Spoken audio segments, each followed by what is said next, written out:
भारत आणि अमेरिका संबंध पहिला भाग आपण पाहिला होता. आता आज दुसऱ्या भागात त्याची चर्चा करायची आहे.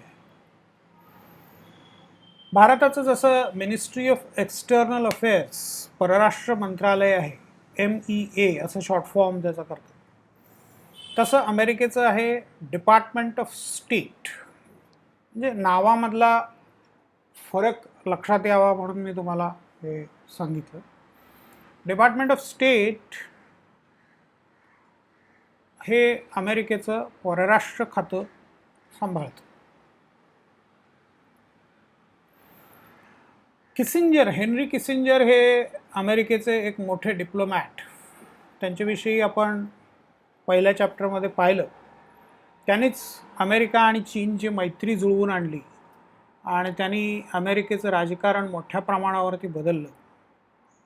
त्यांचं एक प्रसिद्ध वाक्य आहे, त्यांचे बरेच कोटेशन्स आहेत, इंटरेस्टिंग कोटेशन्स असतात त्यांचे. America has no permanent friends or enemies, only interests. अमेरिकेला कायमचे मित्र किंवा शत्रू नसतात. अमेरिकेला फक्त राष्ट्रहित असतं, अमेरिकेचं हित असतं. आता अर्थात त्याला काही अपवाद आहेत. अमेरिकेचं शेजारी राष्ट्र असलेला कॅनडा आणि अमेरिकेचे फारसं कधी काही संबंध बिघडले असं ऐकिवात नाही. कॅनडा आणि अमेरिका यांच्यामधली जी सीमारेषा आहे, जगातली सगळ्यात मोठी सीमारेषा, तर ती तुलनेने सर्वात जगातली शांत अशी दोन राष्ट्रांमधली सीमा मानली जाते. कॅनडा अमेरिकेचं शेजारी राष्ट्र आहे. कॅनडाला फारशा महत्त्वाकांक्षा नाही. कॅनडाची लोकसंख्या अत्यंत मर्यादित आहे आणि आर्थिकदृष्ट्या कॅनडा समृद्ध आहे. त्याच्यामुळे अमेरिकेशी संघर्ष होण्याचा फारसा संबंध तिथे नाही आहे. तो एक अपवाद म्हणता येईल वरच्या वाक्याला, की जो परमनंट फ्रेंड आहे. दुसरा एक अपवाद अमेरिकेच्या बाबतीमध्ये सांगता येतो, तो म्हणजे इस्रायल,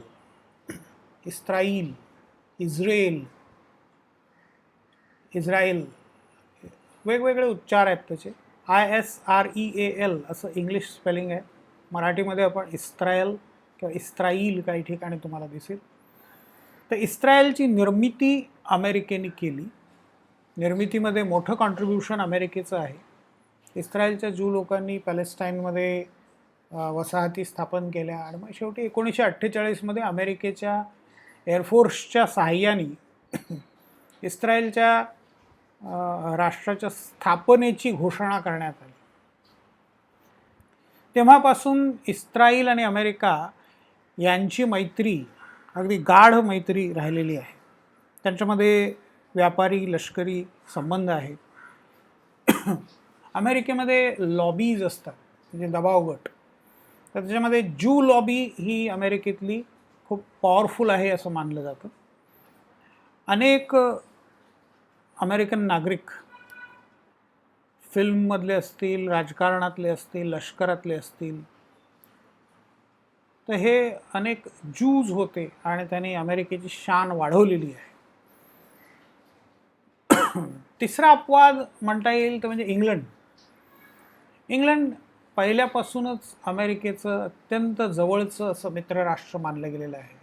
पहिल्या महायुद्धात, दुसऱ्या महायुद्धात त्यांचे संबंध अतिशय चांगले होते. शीतयुद्धाच्या दरम्यान त्यांचे संबंध चांगले होते आणि अगदी आजही तुम्हाला तेच सांगता येईल त्यांच्याबद्दल, की त्यांचे संबंध अतिशय दृढ मैत्रीचे आहेत.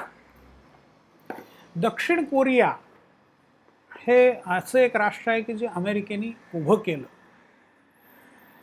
कोरिया 1945मध्ये त्यांच्यामध्ये फाळणी झाली.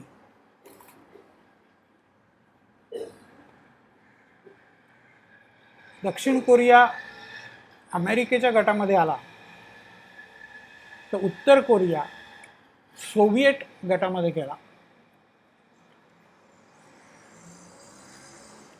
उत्तर कोरिया हे संपूर्ण जगाला आजही एक डोकेदुखी होऊन बसलेलं राष्ट्र आहे. पण दक्षिण कोरियामध्ये प्रचंड प्रगती झालेली दिसते. टेक्नॉलॉजीच्या दृष्टिकोनातून इंटरनेट असेल किंवा कम्युनिकेशन टेक्नॉलॉजी असेल, व्यापार, इंडस्ट्रियलायझेशन, सर्वच दृष्टीने दक्षिण कोरिया पुढे गेलेला आहे. आणि त्याचं महत्त्वाचं कारण अमेरिकेने त्यांना दिलेला पाठिंबा. त्यामुळे हे काही अपवाद सोडले. आता अमेरिका जपान संबंध ते पण फार विचित्र आहेत. जपान हे पूर्वी राजेशाही व्यवस्था होती दुसऱ्या महायुद्धापर्यंत.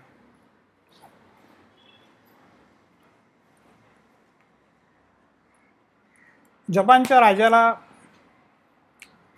जग जिंकण्याची महत्त्वाकांक्षा होती, साम्राज्य वाढवण्याची महत्त्वाकांक्षा होती, जशी सगळ्या राजांना असते तशी. त्यातूनच त्यांनी अमेरिकेच्या पर्ल हार्बरवरती हल्ला केला. पर्ल हार्बरच्या हल्ल्यासंबंधी यूट्यूबवरती बऱ्याच डॉक्युमेंटरीज आहेत, फिल्म्स आहेत, ते पहा तुम्ही.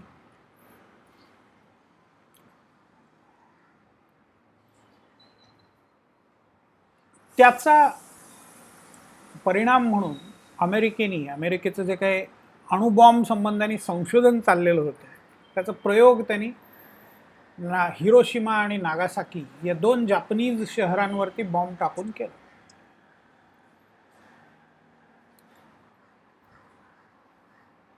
लाखो लोक मारले गेले. पुढच्या पिढ्यांमध्ये त्याचा दोष जपानीज लोकांमध्ये आजही दिसतो. परंतु नंतर जपाननी शरणागती पत्करली, युद्ध थांबलं. मग त्यानंतर अमेरिकेने जपान एक प्रकारे ताब्यात घेतल्यासारखंच होतं. जपानला लष्कर उभं करायला, शस्त्रास्त्र निर्मितीला बंदी घालण्यात आली. ती अगदी अलीकडेच उठवण्यात आली आहे गेल्या दशकामध्ये. आणि मग अमेरिकेने जपानचं संरक्षण करण्याची जबाबदारी उचलली. अमेरिकेच्या लष्कराचं संरक्षण जपानला मिळालं आणि जपानने मग अंतर्गत प्रगतीला सुरुवात केली. लष्करी बाबती किंवा संघर्ष ह्या सगळ्या गोष्टी सोडून दिल्या आणि मग अंतर्गत आर्थिक प्रगती मोठ्या प्रमाणावरती त्यांनी केली. अमेरिकेने या सगळ्याला पाठिंबा दिला. परंतु मग एक काळ असा आला की जपानीज टेक्नॉलॉजी आणि जपानीज कार्स अमेरिकेमध्ये जास्त खपायला लागलं आणि अमेरिका जपान व्यापार जपानच्या बाजूनी झुकायला लागला. मग तिथे थोडासा अमेरिकेला जपानवर पुन्हा आर्थिक बंधनं घालावीशी वाटायला लागली. थोडेसे संबंध बिघडले, परंतु एकूण अमेरिका जपान संबंध सुरळीत चालू आहेत. जपानमध्ये राजेशाही आजही आहे, पण आता ती नामधारी आहे, घटनात्मक राजेशाही आहे. अमेरिकेचा राजेशाही व्यवस्थांना वगैरे सहसा पाठिंबा नसतो, परंतु त्याला परत अपवाद पण आहेत. अरबस्तानातील सगळ्या राजेशाही व्यवस्थांना, उदाहरणार्थ सौदी अरेबिया असेल, कुवेत असेल किंवा UAE असेल, सगळ्यांना अमेरिकेने पाठिंबा दिलेला आहे. कारण अमेरिका आणि अरबस्तान यांचं रिलेशनशिप परत वेगळंच आहे. तिथे सगळा तेलाचा संबंध आहे.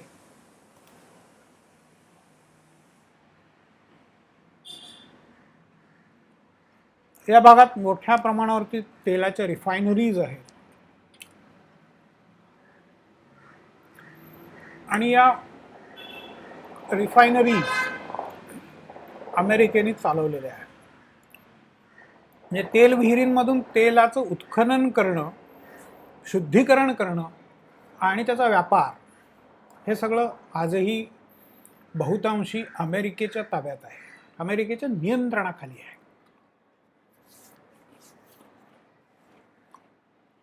या सगळ्याची एस्टॅब्लिशमेंट आहे ती अमेरिकेने करून दिलेली आहे. त्यामुळे या सगळ्या राजांचा, खरेखुरे राजे आहेत, खरीखुरी सत्ता असलेले राजे आहेत, अमेरिकेला पाठिंबा असतो कायमचा. इराक बरोबरचे अमेरिकेचे संबंध हे थोडे बदलत गेलेले आहेत. सद्दाम हुसेन यांना असं वाटलं की अमेरिकेला चॅलेंज आपल्याला देता येईल, म्हणून त्यांनी कुवेतवर हल्ला केला आणि मग नंतर अमेरिकेने सद्दाम हुसेनची काय अवस्था केली आहे ते सगळा अगदी नजीकचा अलीकडचा इतिहास आहे. शेवटी सद्दाम हुसेनला पकडून त्याच्यावर खटला चालवून फाशी देण्यात आलं, म्हणजे त्याला गोळी घालून मारून टाकण्यात, फासावर लटकवून मारून टाकण्यात. म्हणजे इराकनी अमेरिकेच्या विरोधात जाण्याचा प्रयत्न केला, अमेरिकेच्या अरबस्तानामधल्या सत्तेला आव्हान देण्याचा प्रयत्न केला, तर त्याचा परिणाम काय झाला ते तुम्ही लक्षात घ्या. तसंच ते अफगाणिस्तानच्या बाबतीत पण झालेलं आहे, तालिबानच्या बाबतीत पण झालेलं आहे. तालिबानला असं म्हणतात की अमेरिकेनीच प्रोत्साहन दिलं.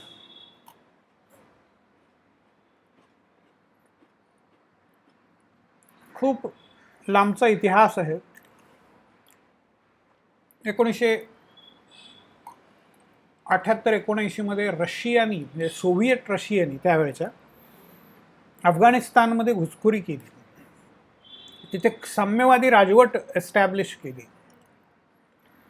आता ह्या साम्यवादी राजवटीने अफगाणिस्तानमध्ये नुसता धुमाकूळ माजवलेला होता. अफगाणिस्तान इस्लामला मानणारा प्रदेश आणि तिथे मुख्यतः टोळ्यांचं राज्य. तर या टोळ्यांना कम्युनिझम, सेक्युलरिझम हे असल्या काही भानगडी समजत नव्हत्या.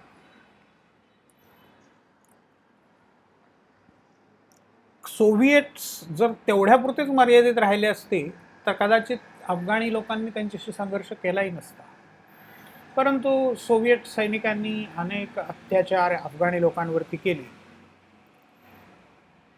आणि मग त्याचा सूड घ्यायचा म्हणून मुल्ला ओमर याच्या नेतृत्वाखाली त्याचे शिष्य, म्हणजे पश्तून भाषेमध्ये तालिब, अनेक वचन तालिबान,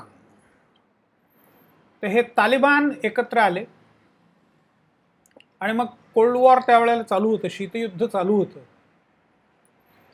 सोव्हिएट रशियाच्या विरोध करणारी कोणती तरी पॉवर आहे, कोणता तरी एक गट आहे, हे लक्षात आल्याबरोबर अमेरिकेने तालिबानला सर्वार्थाने मदत पुरवली, शस्त्रास्त्र पुरवली, प्रशिक्षण दिलं, आपले लष्करी अधिकारी पाठवले, स्ट्रॅटेजी पुरवली, माहिती दिली, रशियन कॅम्प्सबद्दल माहिती दिली आणि एक एक करून ते मग रशियन कॅम्प्स उद्ध्वस्त करायला लागले.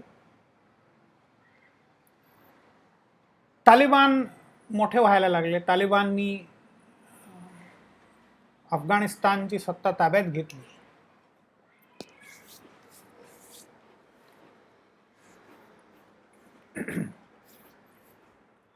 एक प्रकारचं इस्लामिक स्टेट एस्टॅब्लिश केलं. नंतर त्यांचा ओसामा बिन लादेन यांच्याशी संबंध आला आणि मग त्यांनी तो 9/11चा प्रकार घडवून आणला. अमेरिकेला संपवणं हे त्यांचं उद्दिष्ट अनेक ठिकाणी, अनेक व्यासपीठावर ते बोलून दाखवायला लागले. अमेरिका एक नंबरचा शत्रू आहे हे त्यांनी घोषित केलं. आणि मग त्यानंतर अर्थातच अमेरिकेने सुद्धा त्यांच्या विरोधात वॉर अगेन्स्ट टेरर, आजपर्यंत अमेरिकेचा हस्तक्षेप आहे, आजपर्यंत तिथे अमेरिकन सैन्य आहे. आता पुढच्या 2 आठवड्यामध्ये, म्हणजे 1 मेच्या अगोदर ते सैन्य मागे घ्यायचं आहे. आणि काल परवाच्याच बायडन यांच्या व्याख्यानांमध्ये असं नोंदवण्यात आलं होतं की एवढं 1 मेचं टाइमटेबल फॉलो करता येईल की नाही माहीत नाही. 2001 पासून 2021 पर्यंत बऱ्याच घडामोडी घडून गेल्या. तो एक वेगळा विषय होईल, वेगळा पेपर होईल स्वतंत्रपणे, अफगाणिस्तान संबंधी, अमेरिका अफगाणिस्तान संबंधी. परंतु अजूनही तालिबानही अस्तित्वात आहे, अमेरिकन सैन्य पण तिथे आहे, त्यांच्यामधला संघर्षही आहे, युद्ध संपलेलं नाही आहे, सामान्य माणसाची हालाखीची परिस्थिती थांबलेली नाही आहे. तर अजूनही सगळं जैसे थे असल्यासारखंच आहे जवळपास.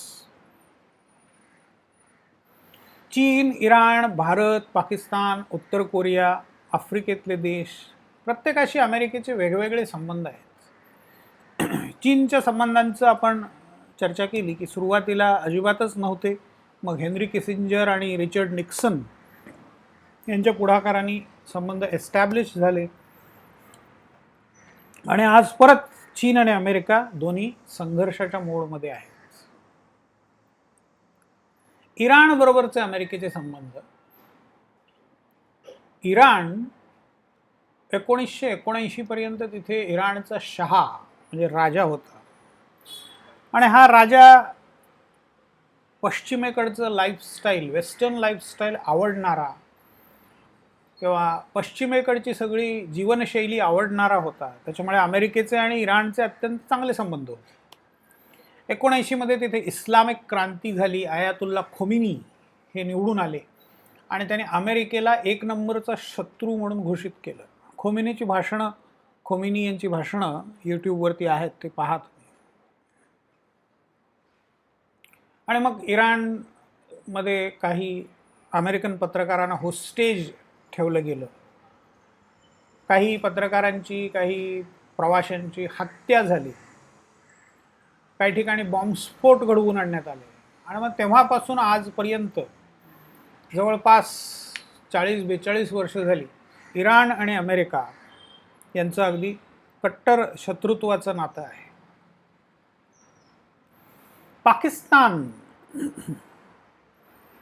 पाकिस्तानला अमेरिकेने वापरून घेतलं असं जगभर बोललं जातं. पाकिस्तानच्या लष्करी हुकुमशहांनी नेहमीच अमेरिकेच्या मदतीने आपली ताकद वाढवण्याचा प्रयत्न केला आणि हे लष्करी हुकुमशहा अमेरिकेला सोयीचे असल्यामुळे किंवा एकूण कम्युनिझम वगैरे थांबवण्याच्या दृष्टीने सोयीचे असल्यामुळे आणि एक स्ट्रॅटेजिक लोकेशन पाकिस्तानचं असल्यामुळे अमेरिकेने पाकिस्तानला, तिथल्या लष्करी हुकुमशहांना सतत अभय दिलं. पण अलीकडे जसं जसं पाकिस्तानची गरज वाटेनाशी झाली तसं पाकिस्तानवर काही निर्बंध घालायलाही अमेरिकेने कधी मागे पुढे पाहिलेलं नाही. उत्तर कोरियाशी अमेरिकेचे संबंध ट्रम्प यांच्या काळामध्ये थोडेसे बदललेले होते, परंतु आता पुन्हा बायडन यांच्या काळामध्ये पूर्वीची लाईन धरलेली दिसते. आफ्रिकेतल्या देशांबद्दल जे सिएरा लिओनचं उदाहरण असेल किंवा सुदानचं असेल किंवा सोमालियाचं असेल, UN मिशनच्या मार्फत अमेरिकन सैनिक तिथे गेले, परंतु डिप्लोमॅटिक पद्धतीने प्रश्न हाताळण्यापेक्षा शस्त्रास्त्रांच्या बळावर प्रश्न हाताळण्यावर त्यांनी भर दिला. हिंसाचार मोठ्या प्रमाणावर झाला आणि मग त्याच्यानंतर अमेरिकन सैन्य तिथून मागे घेतलं गेलं. दक्षिण अमेरिकेतल्या देशांशी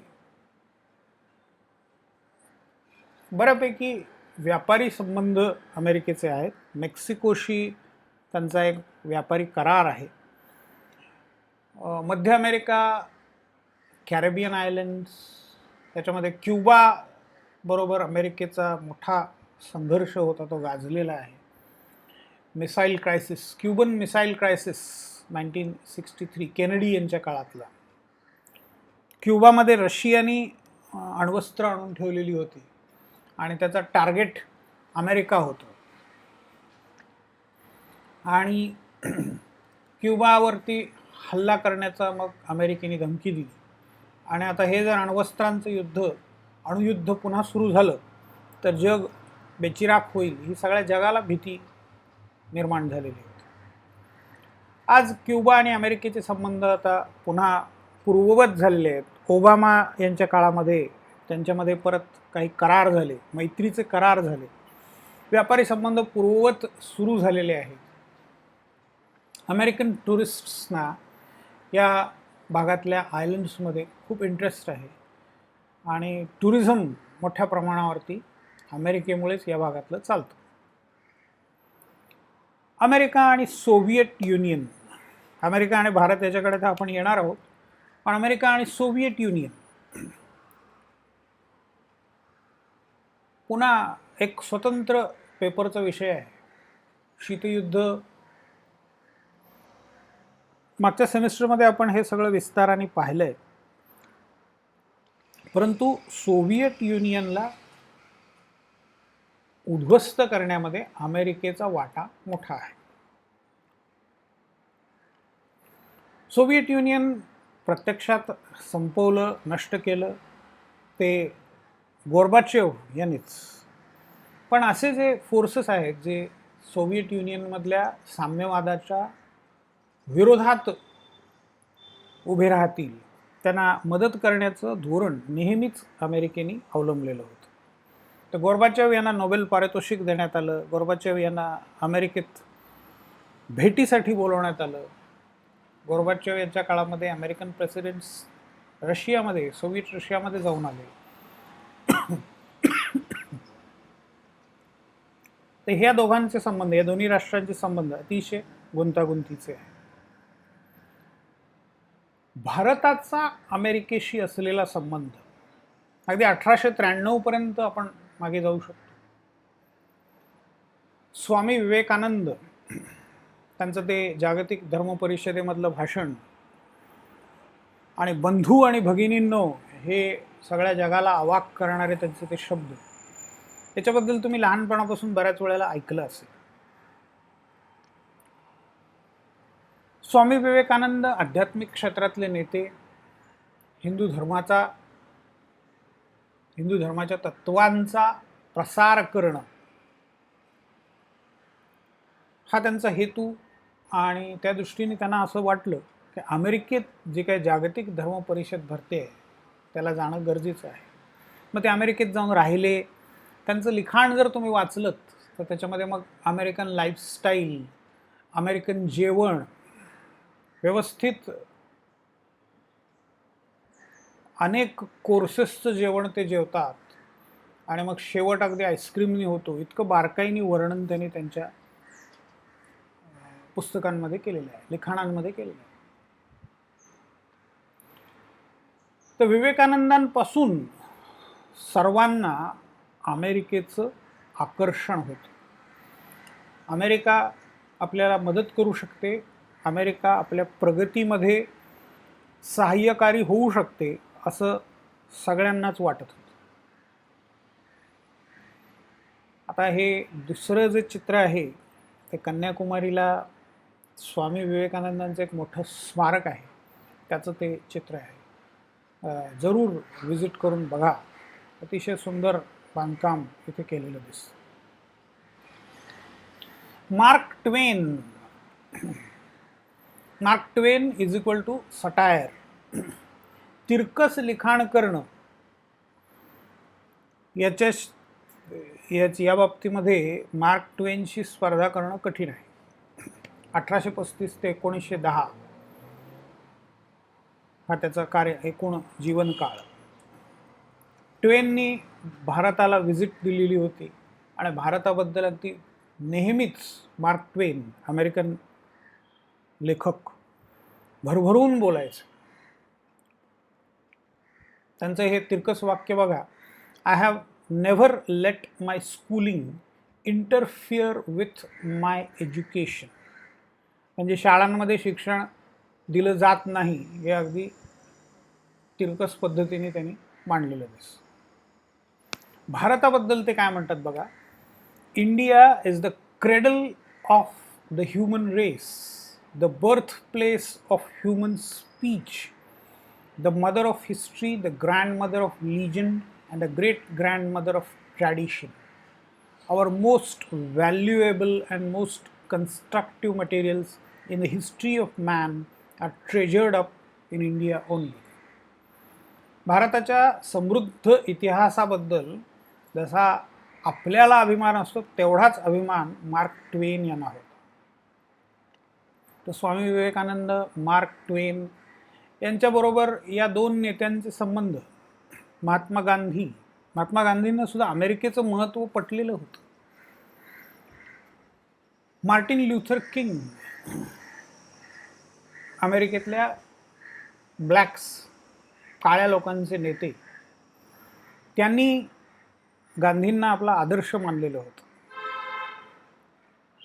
गांधींनी सुद्धा लुई फिशर या पत्रकारांच्या मदतीने अमेरिकन राष्ट्राध्यक्षांना पत्र लिहिलेलं होतं आणि भारताच्या स्वातंत्र्याबद्दल प्रयत्न करायला सांगितलेलं होतं. आता आनंदी गोपाळ, डॉक्टर आनंदी गोपाळ एक उत्साही परंतु तितक्याच दुर्दैवी म्हणावं लागेल अशा स्त्री डॉक्टर, भारतातल्या पहिल्या स्त्री डॉक्टर. मुंबईमध्ये ते राहायच्या आणि मग तिथून त्यांनी अनेक प्रयत्न करून अमेरिकेतल्या मेडिकल कॉलेजमध्ये ॲडमिशन मिळवली. त्यांच्या नवऱ्याच्या सहाय्याने त्यांना तिथे जाता आलं. डॉक्टर त्या झाल्या, परत आल्या, वर्ष दीड वर्ष प्रॅक्टिस केली असेल. काही आजारांमुळे त्यांचा मृत्यू झाला. त्यांच्या जीवनावरची एक सुंदर फिल्म अलीकडेच आली आहे, त्याचा हा ट्रेलर.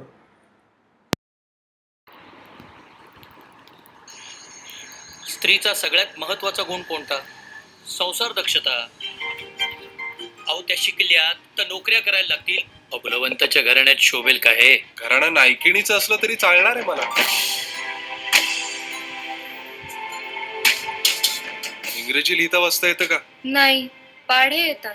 इंग्रजी यायला हवं पण. हिंदुस्तानची राणी कोण? आनंदीबाई. झोपा झोपा, सगळे झोपा. नालायक जातीचे. सुसंस्कृत घरात असले तमाशे शोभतात का? पुस्तक घेतलं वाचायला. 6-7 महिने अभ्यास काय केला? सगळ्या विश्वाचं ज्ञान प्राप्त झालं असं वाटतंय का तुम्हाला? तुम्ही काय करताय? सोडा तिला. घरोदार आहे ती.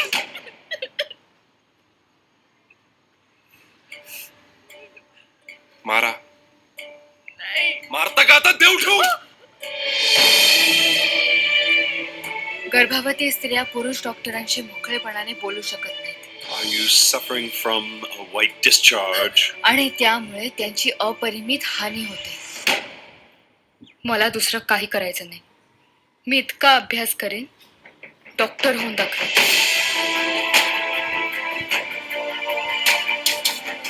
माय वाईफ, माझी बायको, तिला शिकायचंय. I don't think that's possible, Mr. Gopal. तुमच्या कुटुंबास असं ख्रिस्ती शाळेत जाता यायचं नाही. धर्माविरुद्ध जाल तर हेच परिणाम भोगावे लागतील. आम्ही कसं जगायचं हे ठरवणारे तुम्ही कोण? गोपाळराव, तुमचा धिक्कार असो. पोकळ धमक्यांना घाबरून वठणीवर येणाऱ्यातला मी नाही. मी हरामखोर मनुष्य आहे.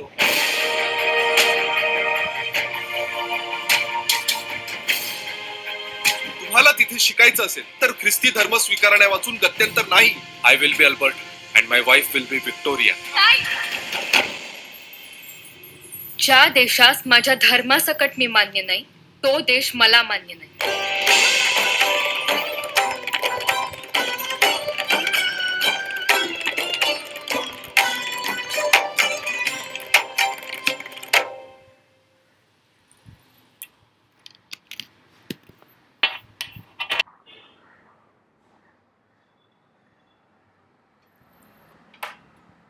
आनंदी गोपाळ ते फिल्म जरूर पहा. अमेरिकेचे राष्ट्राध्यक्ष FD रूझवेल्ट यांनी भारताच्या स्वातंत्र्यासाठी विशेष प्रयत्न केलेले होते.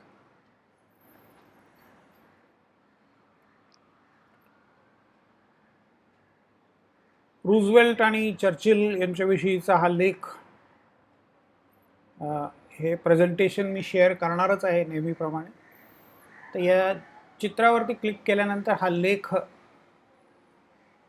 इथे दिला आहे, read full article.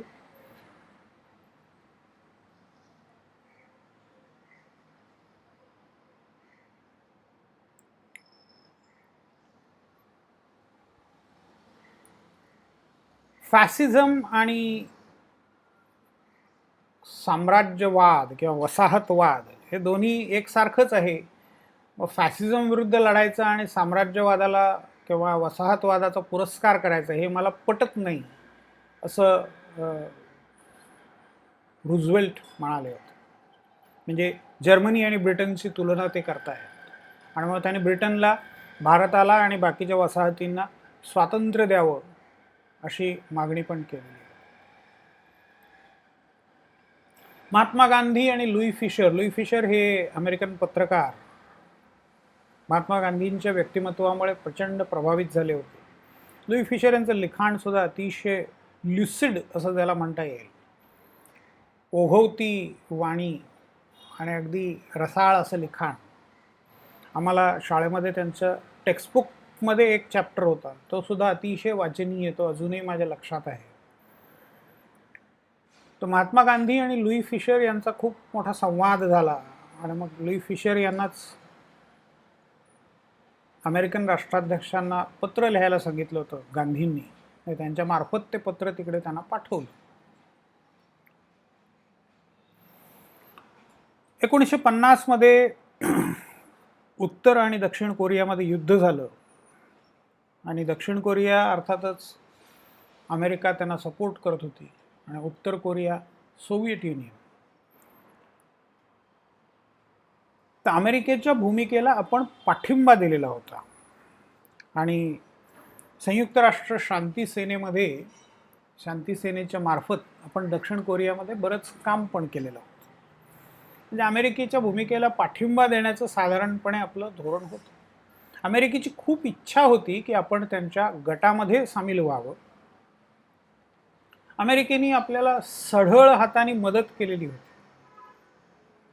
Food for piece law 1954 PL 480 म्हणजे पब्लिक लॉ 480 या कायद्याखाली भारताला त्यांनी अन्नधान्याची मदत केली, मोफत गहू पुरवलेला होता. 1947 ते 1959 या काळात अमेरिकेने भारताला $1.7 अब्ज मदत केलेली होती. म्हणजे अब्जावधी रुपयांची मदत भारताला त्यांनी 10-12 वर्षांच्या कालावधीमध्ये केलेली होती.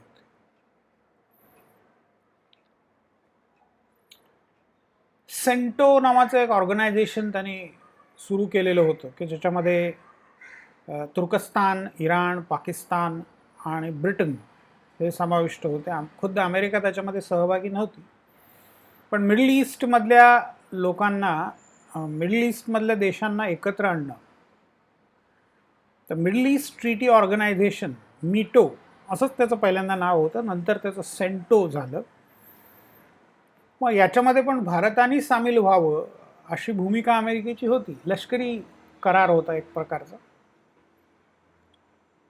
परंतु 1979 मध्ये इराणमध्ये क्रांती झाली, इराण त्याच्यातून बाहेर पडला आणि मग अमेरिकेला पण असं वाटायला लागलं की सेंटोमुळे काही फारसं साध्य होणार नाही आणि मग त्यानंतर ती संघटना डिझॉल्व्ह करण्यात आली.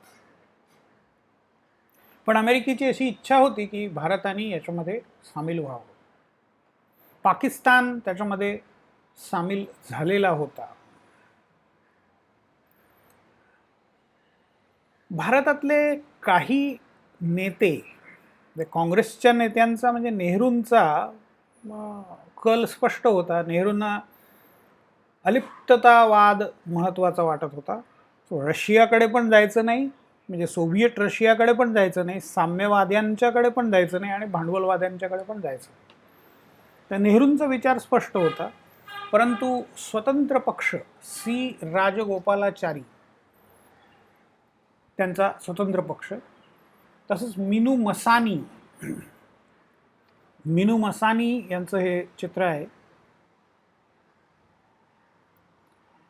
हे मिनू मसानी मोठे नेते. मिनू मसानींच्या संदर्भातलं आर्टिकल पण आहे, हे जरूर वाचून पहा. द प्रिंटमधलं त्यांच्या मुलांनी लिहिलेलं आहे, झरीर मसानी. तर मिनू मसानी कोण होते, काय होते, काय प्रकार होता ते आणखीन तुम्हाला स्पष्ट कळेल. आणि भारतीय विद्याभवन जे आपल्या गिरगाव चौपाटीला आहे, अंधेरीच्या जवळ त्यांचं एक मोठं कॉलेज आहे. नॉलेज इज नेक्टर असं त्यांचं ब्रीदवाक्य आहे. अमृतम तु विद्या. KM मुन्शी हे त्याचे संस्थापक. या तिघांचं म्हणजे राजगोपालाचारी, मिनू मसानी आणि KM मुन्शी या तिघांचं असं स्पष्ट मत होतं की भारताने अमेरिकेच्या गटामध्ये सामील व्हावं, अमेरिकेकडून मदत घ्यावी. जसे जपान, दक्षिण कोरिया यांना अमेरिकेने मदत दिलेली आहे तशी भरभरून मदत अमेरिकेकडून घ्यावी. युरोपला अमेरिकेने मदत केलेली होती. युरोपची सगळ्या पडझड झालेली होती. हिटलरच्या सैन्याने ब्रिटन, फ्रान्स, जर्मनी हे सगळं उद्ध्वस्त करून टाकलेलं होतं. म्हणजे जर्मनी त्यांचाच देश असला तरी तिथे युद्ध झालं, त्याच्यामुळे सगळं जर्मनी पण उद्ध्वस्त झालेला होता. पोर्तुगाल, स्पेन, इटली, एकूण सगळा युरोप. पण त्याचं रिकन्स्ट्रक्शन करण्यासाठी एक मार्शल प्लॅन म्हणून योजना अमेरिकेने आखलेली होती. तर प्रचंड मोठ्या प्रमाणावरती कर्ज पुरवठा त्याने केला. अर्थव्यवस्था सुधारण्यामध्ये त्याच्यामुळे मदत झाली.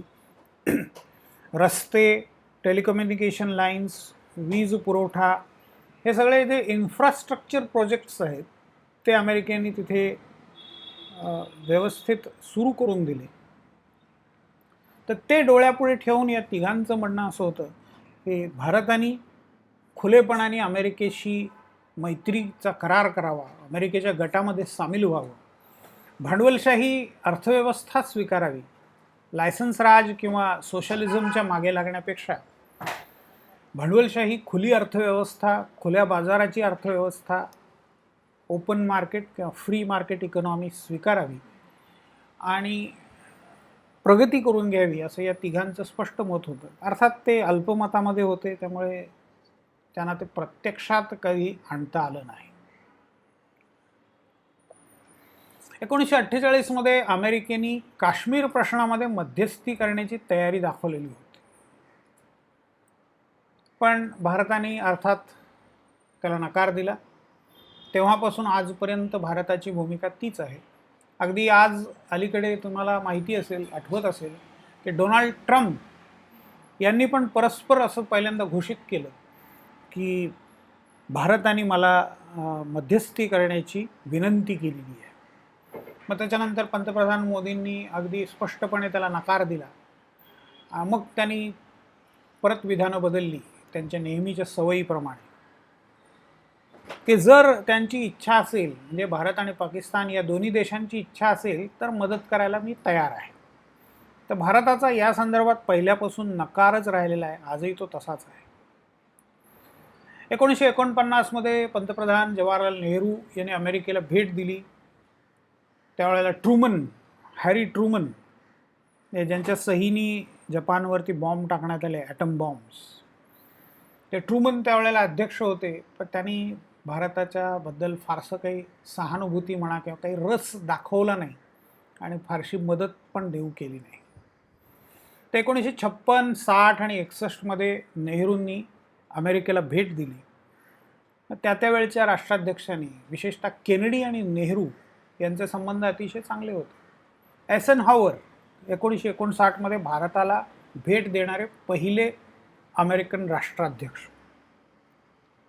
त्यांच्या काळातही भारत अमेरिका संबंध अतिशय मैत्रीपूर्ण होते.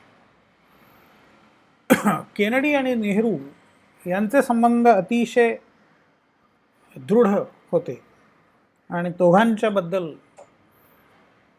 दोघांच्या मैत्रीमुळे भारताला खूप आर्थिक आणि सर्व प्रकारचा आंतरराष्ट्रीय राजकारणामध्ये सुद्धा फायदा झालेला दिसतो. केनेडी हे अतिशय लोकप्रिय राष्ट्राध्यक्ष होते. केनेडी यांच्या पत्नी जॅकलिन केनेडी याही तेवढ्याच जगप्रसिद्ध होत्या. जॅकलिन केनेडी यांची एक स्टाईल होती आणि जगभरात त्याचं त्यावेळेला अनुकरण केलं जायचं. केनेडी कुटुंबवत्सल होते. त्यांचे हे काही फोटोग्राफ्स, त्याच्यावरून ते अगदी स्पष्ट दिसते. केनेडी यांची हत्या झाली. अमेरिकेमध्ये एक मिलिटरी इंडस्ट्रीयल कॉम्प्लेक्स आहे. मिलिटरी इंडस्ट्रीयल कॉम्प्लेक्स म्हणजे लष्कराला लागणाऱ्या शस्त्रास्त्रांची उत्पादन करणारे कारखाने. तर हे खाजगी क्षेत्रामध्ये आहे. भारतामध्ये आत्ता त्याला सुरुवात झालेली आहे. अजूनसुद्धा जवळपास 99% लष्करी उत्पादनासंदर्भातले कारखाने हे सरकारच्याच ताब्यात आहेत. आत्ता थोडंसं प्रायव्हेटायझेशन आपण सुरू केलं, पण अमेरिकेत पहिल्यापासून हे खाजगी उद्योगांच्या ताब्यात होतं. केनेडी यांनी जागतिक शांततेचा पुरस्कार करायला सुरुवात केली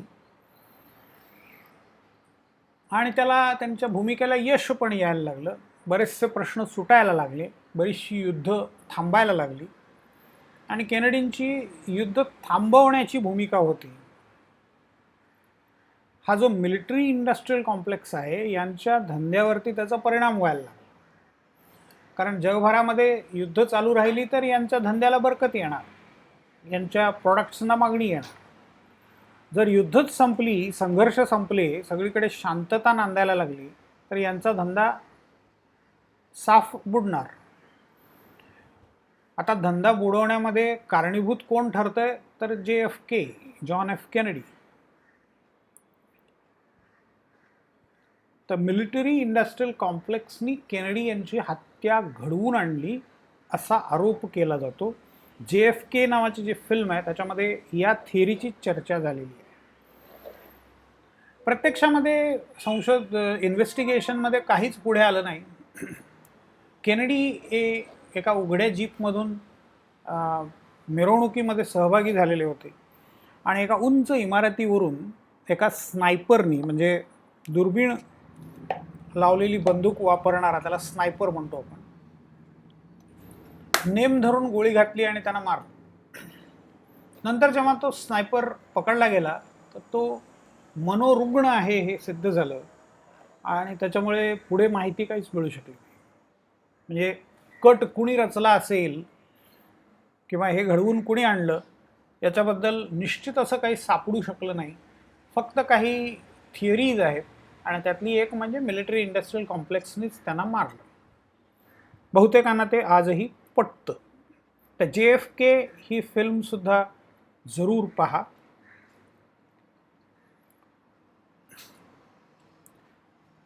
JFKचा एक छोटासा JFKचा एक छोटासा ट्रेलर आहे, तो आपण बघूया.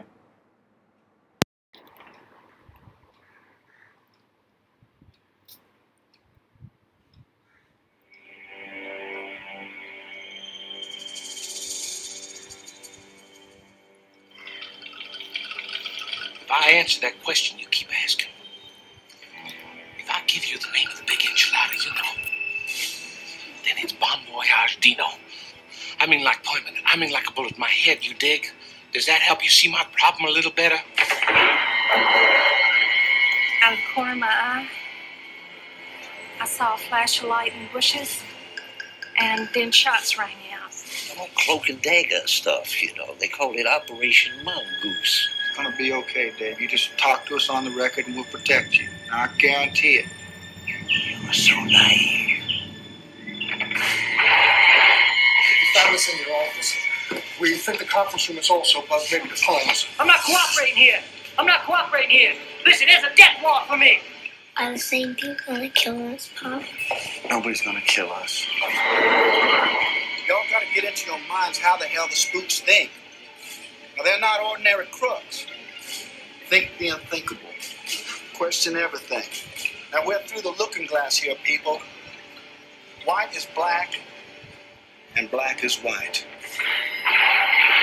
You don't believe me? Kid? All this time, you never believed me. I just want to raise our children and live a normal life. I want my life back. This thing's bigger than all of us. Now, how many cops is it going to take for you lawyers to figure out what you want? People got to know. People got to know why he was killed. You know what you've done to me? I'm a dead man. Well, if they can kill the president, they can certainly get me. You're in the house fighting a gorilla. You're close. You're closer than you think. There's going to be an attempt to kill you somewhere between here and New Orleans. I say let justice be done over heaven's fall.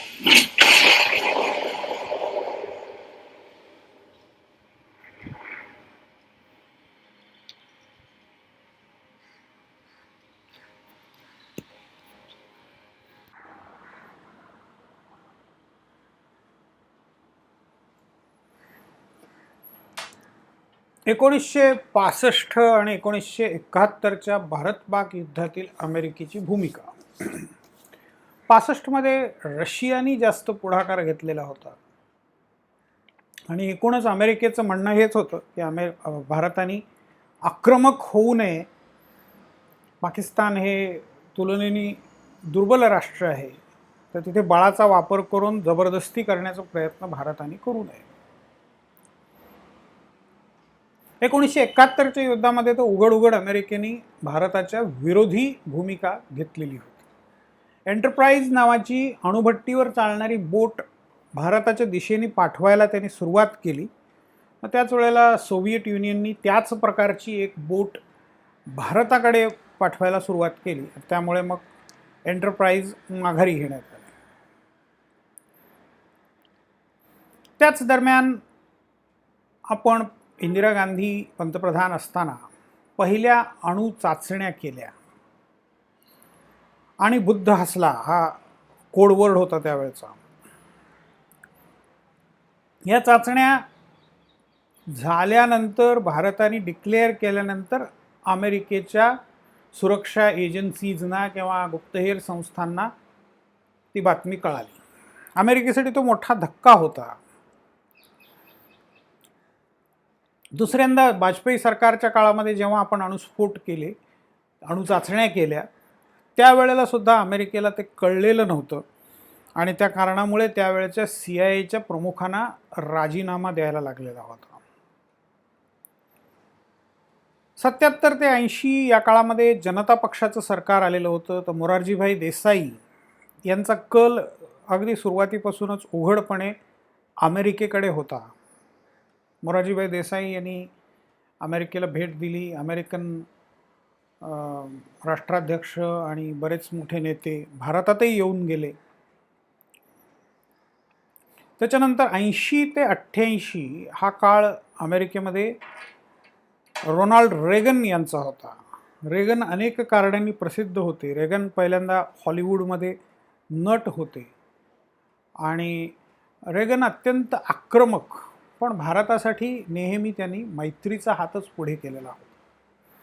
पंतप्रधान इंदिरा गांधी, पंतप्रधान राजीव गांधी या दोघांच्या बरोबरचे त्यांचे अनेक videos यूट्यूबवरती available आहेत. तर रेगन यांची आणखीन एक खासियत म्हणजे सोव्हिएट युनियनबद्दलचे जोक्स, ते पण तुम्ही नेटवरती जरूर पहा.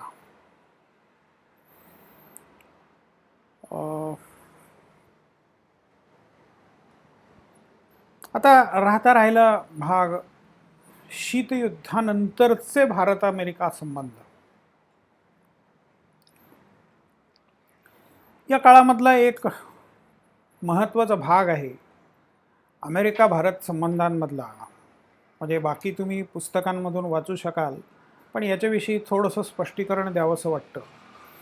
क्रायोजेनिक इंजिन म्हणजे भारताचं अवकाश संशोधन, सॅटेलाईट लॉन्च करायचं, त्याच्यासाठी या प्रकारच्या इंजिनची गरज लागते. म्हणजे एका विशिष्ट टेम्परेचरला फ्युएल नेऊन त्याच्या आधाराने अत्यंत वेगाने रॉकेट्स किंवा सॅटेलाइट्स सोडणं या इंजिनमुळे शक्य होतं. तर हे इंजिनची टेक्नॉलॉजी जगभरामध्ये आजही खूप कमी देशांच्याकडे आहे. अमेरिकेकडे ती होती, रशियाकडे ती होती. आपण पहिल्यांदा अमेरिकेकडे त्याची मागणी केली. त्यावेळच्या अमेरिकन नेतृत्वाला भारताने या क्रायोजेनिक इंजिनच्या कॅम्पमध्ये सहभागी व्हावं असं वाटलं नाही. अर्थात त्यांचं व्यापारी इंटरेस्ट्स पण त्याच्यामध्ये होते की हे इंजिन आम्ही तुम्हाला देतो, पण इंजिनची टेक्नॉलॉजी तुम्हाला देऊ शकत नाही. गरज लागेल त्यावेळेला बघू, आम्ही तुम्हाला ते इंजिन देऊ. पण त्याचासुद्धा खात्री त्यांनी दिली नाही. आपण रशियाकडे त्याची मागणी केली, तर रशियानी भारताला हे इंजिन किंवा ही टेक्नॉलॉजी देऊ नये असा दबाव अमेरिकेने रशियावरती आणला. त्याचा परिणाम शेवटी असा झाला की भारताने स्वतःचं क्रायोजेनिक इंजिन डेव्हलप केलं. त्याच्या संदर्भातला ज्या माणसाने ते इंजिन डेव्हलप केलं होतं त्याच्या संदर्भातला एक मोठी फिल्म पण आत्ता अलीकडे येऊन गेलेली आहे, ती पण जरूर पहा. त्याचा रेफरन्सेस मी नंतर तुम्हाला ग्रुपमध्ये देईन. तर ही क्रायोजेनिक इंजिनची कथा. डिसेंबर 2008 मध्ये आपण त्यांच्याशी म्हणजे अमेरिकेशी नागरी आण्विक करार केला. दोन्ही अणुचाचण्या आपण जेव्हा केल्या त्यावेळेला अमेरिका भारतावरती नाराज झालेली होती. भारताने NPT म्हणजे न्यूक्लिअर नॉन प्रोलिफरेशन ट्रीटी त्याच्यावरती सह्या कराव्या असा दबाव अमेरिकेने गेली बरीच वर्ष आणलेला आहे, परंतु आजपर्यंत भारताने त्याच्यावर सही केलेली नाही आहे. आणि त्याचं कारणही दिलेलं आहे की आमचं शेजारी राष्ट्र जोपर्यंत सही करत नाही तोपर्यंत आम्ही करणार नाही, म्हणजे पाकिस्तान किंवा चीन. तर पाकिस्तान आणि चीन हे दोन्ही अण्वस्त्रधारी आमचे शेजारी असताना आम्हाला नॉन प्रोलिफरेशन ट्रीटी म्हणजे अण्वस्त्र बंदी करारावर सही करता येणार नाही. आणि मग आता तर भारताने घोषित केलं की आमच्याकडे सुद्धा अण्वस्त्र आहेत. नागरी आण्विक करार म्हणजे अणुऊर्जेचा नागरी कारणांसाठी वापर करणं आणि त्याच्यासाठी जो काही युरेनियमचा पुरवठा लागतो तो करण्याचं आश्वासन अमेरिकेने भारताला या करारामार्फत दिलं. या कराराचं सर्व पक्षीय नेत्यांनी स्वागतच केलेलं आहे. मनमोहन सिंग यांच्या काळामध्ये हा करार झाला, परंतु आजही तुम्ही बघाल तर सर्व पक्षाच्या लोकांनी याचं स्वागत केलं आहे. ही एक मोठी अचीवमेंट मानली जाते. ह्याच्याविषयी स्वतंत्रपणे काही वाचण्याचा प्रयत्न करा. इथे एक लिंक मी तुम्हाला दिली आहे, 123 ॲग्रीमेंट्स. 123 ॲक्ट त्याच्या नावाने ते ॲग्रीमेंट दिलेलं आहे. ते ॲग्रीमेंट जगातल्या कुठल्या कुठल्या देशांबरोबर केलं आहे ते इथे दिलं आहे. जे डार्क कंट्रीज आहेत त्या सगळ्यांच्याबरोबर तो करार केलेला आहे. आपण आता त्याच्यामध्ये सामील झालेलो आहोत. 6 डिसेंबर 2008 ते 6 डिसेंबर 2048 10 इयर्स एक्सटेन्शन. आपल्याबरोबरही हा करार झालेला आहे. कराराविषयीची अधिक माहिती वाचण्याचा प्रयत्न करा, माहिती घेण्याचा प्रयत्न करा. शेवटी जाता जाता एक उल्लेख करायचा आहे, म्हणजे भारतातल्या दलित चळवळीशी अमेरिकेचा कसा संबंध जोडला गेला ते थोडक्यात सांगायचं आहे मला. भारतामध्ये दलित पॅन्थर्स, महाराष्ट्रात विशेषतः दलित पॅन्थरची स्थापना झाली. तर ही दलित पॅन्थर ही अमेरिकेतल्या ब्लॅक पॅन्थर या पक्षाच्या नावावरून घेतलेलं नाव आहे. तर हे ब्लॅक पॅन्थर्स काय होते? Anti fascist, anti imperialist, anti racist, anti capitalist, African American leftism, black nationalism, revolutionary socialism, black pride, gun rights, intercommunalism, Marxism Leninism आणि माओइझम, फार लेफ्ट. तर साधारणपणे याच प्रकारचे विचार, आणि मार्क्सिझम वगैरेचा फारसा संबंध नसला तरी बाकीचे सगळे विचार जुळणारी महाराष्ट्रामधले दलित पॅन्थर्स ही संघटना, या ब्लॅक पॅन्थरवरून त्यांनी हे नाव घेतलं. बाकी भारत आणि अमेरिका संबंधांमध्ये आणखीन अनेक गोष्टी आहेत. मी रेफरन्सेस छोटे छोटे तुम्हाला देत राहीन. म्हणजे एक लेक्चर झालं याचा अर्थ सगळं संपलं अशातला भाग नाही आहे. आपल्या ग्रुपवरती आपलं कम्युनिकेशन सतत चालू असतं. तर इथे भारत अमेरिका संबंधाचा टॉपिक जो आहे तो आपला पूर्ण झाला. पुढच्या तासाला आपण भारत रशिया संबंधाची चर्चा करणार आहोत. काल जे मी तुम्हाला लेक्चर दिलेलं आहे डॉक्टर उत्तरा सहस्त्रबुद्धे यांचं, ते जरूर ऐका. 1 तासाभराचं लेक्चर साधारणपणे आहे. आणि त्याच्यामध्ये त्यांनी भारत रशिया संबंधांवरती, म्हणजे सोव्हिएट युनियन संपल्यानंतर 1991 पासून ते आत्तापर्यंतचा भारत रशिया संबंध याच्यावरती त्यांनी जास्त भर दिलेला आहे. तर ते लेक्चर जरूर पहा. इथे ब्लॅक पॅन्थर्स विषयी थोडीशी अधिक माहिती आहे आणि मग त्याच्या आधाराने दलित पॅन्थर्स स्थापन झाले हे आपण बघितलं होतं. तर इथे आजचं लेक्चर आपलं पूर्ण झालं.